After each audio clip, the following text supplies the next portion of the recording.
ప్రతిభ Biotech వారి ఉత్పాదనలు వాడకముందు మిరప అనేది ఇలా ఉంటుంది. ఈ పొలం వచ్చేసి నరసన్న, మేకడోని గ్రామం, పెద్ద కడుపూరు మండలం, కర్నూలు జిల్లా.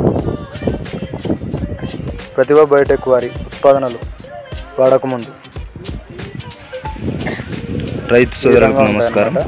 కోకోలి మరియు అవని బుడమి వాడేటటువంటి ఈ మిరప చూస్తున్నారు కదా ఎలా ఉందో. ఇది ఫస్ట్ నుంచి కేవలం ప్రతిభ బయోటెక్ వారి ఉత్పాదనలతో పెరిగిన మొక్క. ఇది ఇక్కడ చూసుకున్నట్లయితే మీకు పూత కానీ, పిందె కానీ, కాయలు కానీ బాగా చాలా చక్కగా ఉన్నాయి. ఇంకోటి అంటే చిగురు కూడా చాలా నీట్గా ఉంది. ఇంకోటి ఏంటంటే మనకి ముడత ఎక్కువగా లేదు. ముడత అనేది అసలు కనిపించడం లేదు ఈ మొక్కల్లో.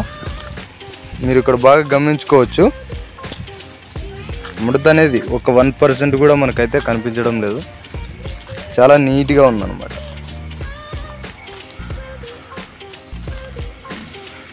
ఈ రైతు పేరు వచ్చి నరసన్న, మేకడోని గ్రామం, పెద్ద కడుపూరు మండలం, కర్నూలు జిల్లా.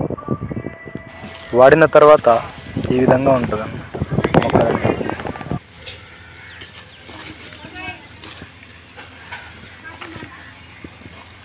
ఇదన్నమాట చాలా నీట్గా ఉంది.